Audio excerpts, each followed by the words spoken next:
इतिहास में तुर्की शहर को कुस्तुतुनिया नाम से जाना जाता है। तुर्की देश की राजधानी तो अंकारा है, परंतु तुर्की का सबसे बड़ा शहर इस्तांबुल है। इस्तांबुल देश का सबसे बड़ा शहर तथा तुर्की देश का सांस्कृतिक और आर्थिक केंद्र है। इस्तांबुल तारीख़ आलम का एकमात्र शहर है जो 3 महान तीनतियों की राजधानी रहा है। शहर को 7 पहाड़ियों का शहर भी कहा जाता है, क्योंकि शहर का सबसे प्राचीन क्षेत्र 7 पहाड़ियों पर बना हुआ है, जहां पर हर पहाड़ी की चोटी पर एक मस्जिद स्थापित है। तुर्की के अतातुर्क यानी मुस्तफ़ा कमाल पाशा राम प्रसाद बिस्मिल से प्रभावित थे। बिस्मिल भी तुर्की में मुस्तफ़ा के नेतृत्व में चल रही क्रांति से प्रभावित थे और उन्होंने 1922 में प्रभा पत्रिका में विजय कमाल पाशा नाम से एक लेख भी लिखा था। तुर्की में अगस्त 1922 में इसी दिन को विजय दिवस के रूप में मनाया गया था।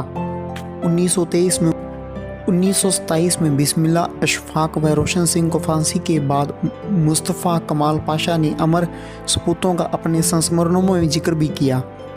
इस प्रांत में एक शहर का नाम भी बिस्मिल्लाह पड़ा। मरमरा व काले सागर के बीच बास्तुरस के मुहाने पर बसा इस्तांबुल दुनिया का एकमात्र शहर जो 2 महाद्वीपों में पसरा है। इस्तांबुल शहर का मुख्य चौराहा तकसीम, जिसे यहाँ के लोगों ने उच्चारण में टैक्जीम कर दिया है, यह चौराहा और इसके इर्द गिर्द की गलियाँ यहाँ इस्तांबुल शहर का सबसे हलचल वाला हिस्सा है। इस्तांबुल का हृदय स्थल डाउनटाउन भी कहा जाता है। ये गलियाँ सारी जागती हैं। यहाँ के छोटे बड़े पब रेस्टोरेंट रात भर खुले रहते हैं। तकसीम का अर्थ होता है बंटवारा। इस चौक का नाम तकसीम इसलिए पड़ा क्योंकि पुराने इस्तांबुल में पानी की मुख्य पाइपलाइन यहीं आती थी और उसका आगे बंटवारा होता था।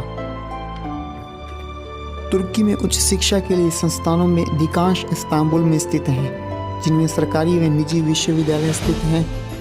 ज़्यादातर प्रसिद्ध विश्वविद्यालय सरकारी हैं, लेकिन हाल ही में कुछ वर्षों में निजी विश्वविद्यालयों की संख्या में भी अधिकांश वृद्धि हुई है।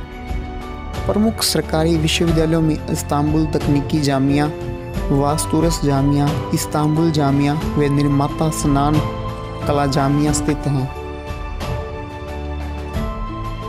उस्मानी सल्तनत के एक सुल्तान अहमद ने इस्तांबुल में एक और मस्जिद बनाने का निर्णय किया। कहते हैं इसका निर्माण ताजमहल बनाने वाले शिल्पकारों ने किया था। इसे नीली मस्जिद भी कहते हैं। यह नीली मस्जिद बाहर से तो नीली कुछ नहीं है, पर अंदर जाएं तो आपको दिखेगा हजारों नीले टाइल्स। मस्जिद में प्रवेश करने से पहले